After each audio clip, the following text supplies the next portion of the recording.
we got to talk a little bit about this guy, about Elon. So this has obviously been making waves. I mean, let's take a look at Elon speaking at Trump's inauguration, and then we'll take a look at some of the responses to that. But first, let's just take a look at how he expressed himself. Thank you. All right. So there's that. And what do you think of that before we take a look at some of the responses? The Sieg Heil?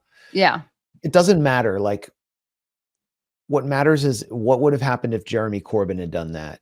100%. Yes. Yeah, of course. That's the issue. Important discussion. Let's just yeah. be as charitable as possible Yes. to Elon Musk.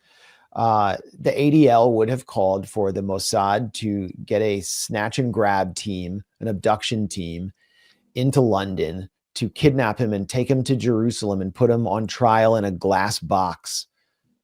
Right. They would have had Eichmann trial too, if he had done anything like that. If he had just gone right. Yawning, that's what they would have done to Jeremy Corbyn or any of us. So this is really about using this incident to expose not just the ADL, but the entire anti-Semitism industry. Right. And how charitable they were to Elon Musk, how forgiving they were to him, and to raise questions about whether he's actually donating to them. Because something happened. It was one of the biggest stories, I think, of the last 15 months was prior to October 7th, I guess, of the last 2 years, Elon Musk was going just whole hog on the ADL. He was supporting a Groyper's campaign, ban the ADL. And I was happy to see it. I was like, whatever. This guy is a battering ram to destroy one of the most evil institutions in America, the ADL. And he was threatening to sue them because they were costing him revenue on Twitter. And what they do, I mean, it's just a classic race hustler extortion racket, is they cost you revenue and screw with your life. And then you come to them and they offer you a way out where you basically agree to support Israel and do whatever they want. And then, they send you to Auschwitz.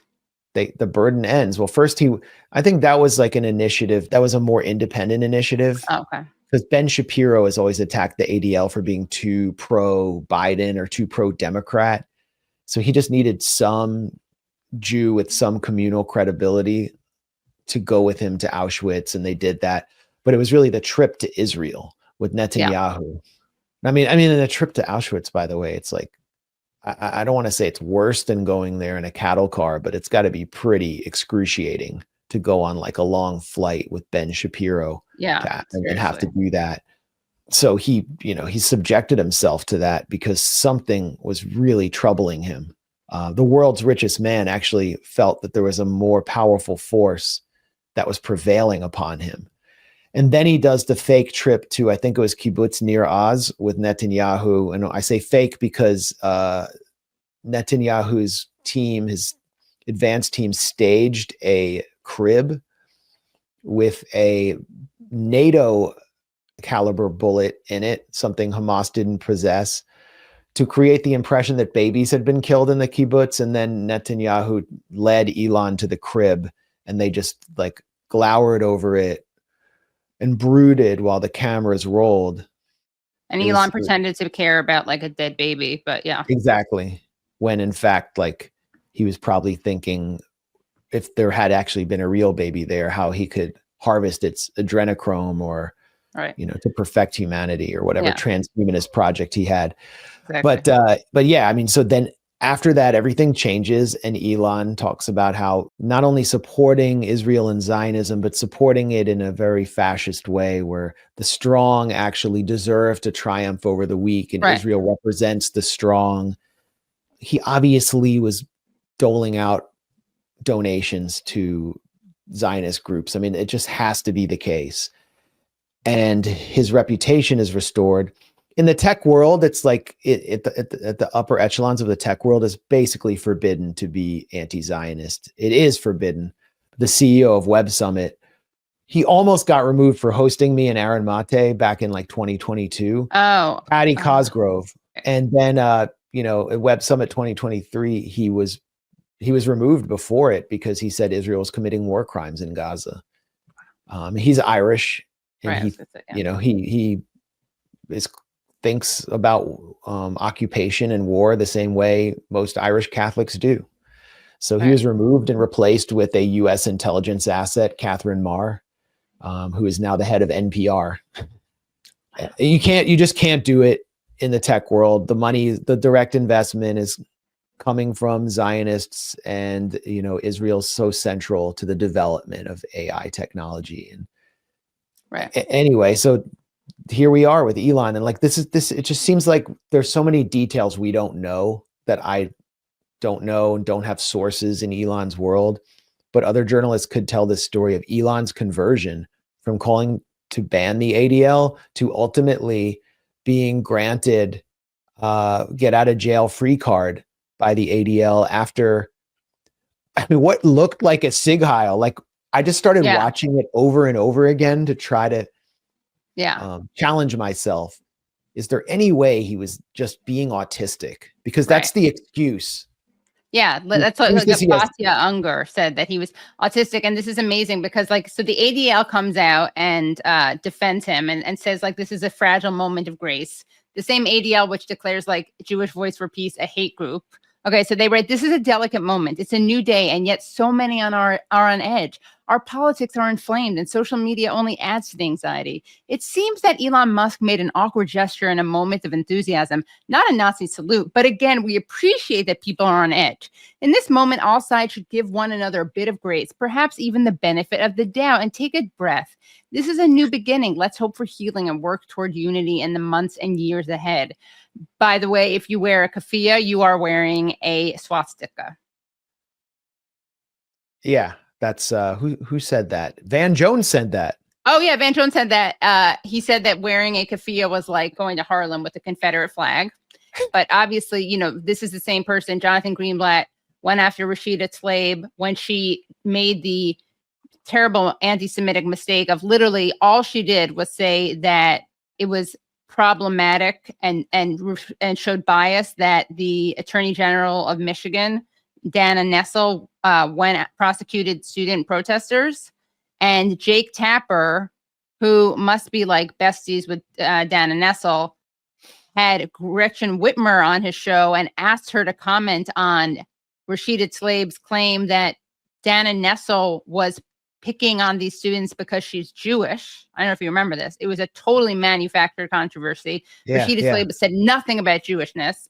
Jake Tapper turned that into a thing. And then Jewish Insider, God, it's like they're trying, are these things named by Nazis? Jewish Insider, and publishes a thing calling Rashida Tlaib an anti-Semite.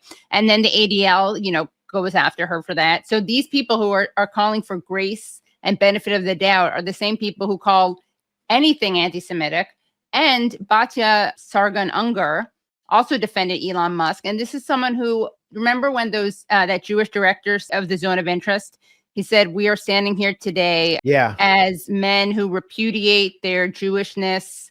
Being used to carry out war crimes. We stand here as men who refute their Jewishness and the Holocaust being hijacked by an occupation. And she said that they said, we stand here as men who refute their Jewishness and accuse them of having moral rot.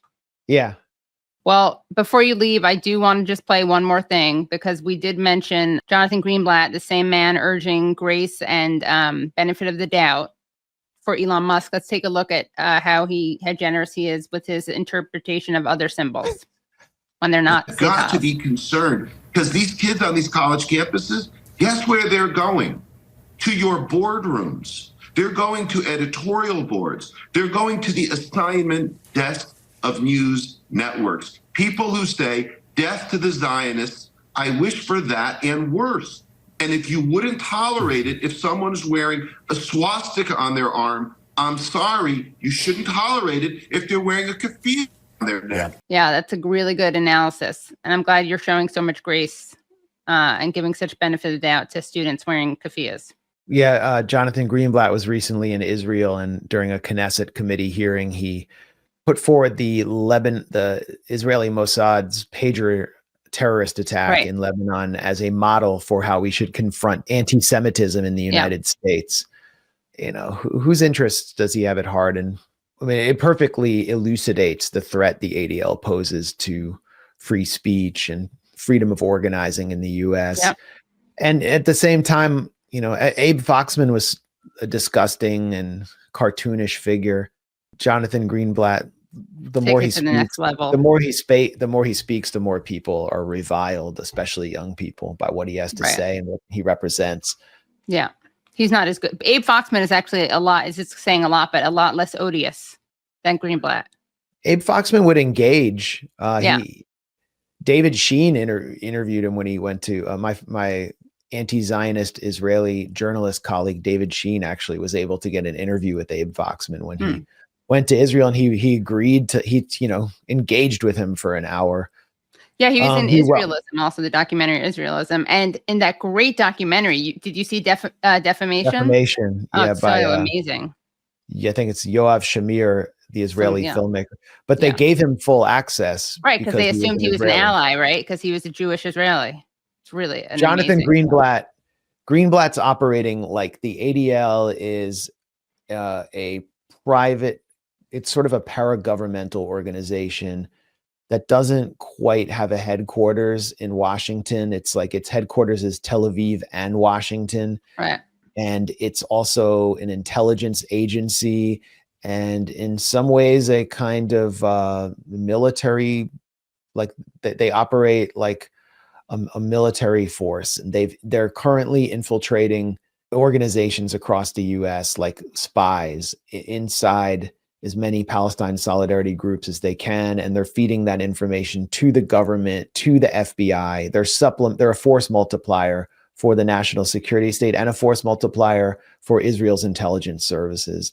That's the way, they've always sort of operated like that, and everyone knows the ADL infiltrated anti-apartheid groups in the 80s, organizing against South African apartheid.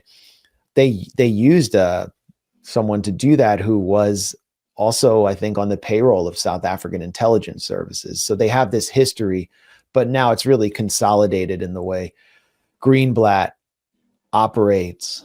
And how does this lend itself to a positive perception of Jews? Yeah. He doesn't represent real Jews. Max and I do. Or he's the bad ones. We're the good ones. Every group has good and bad.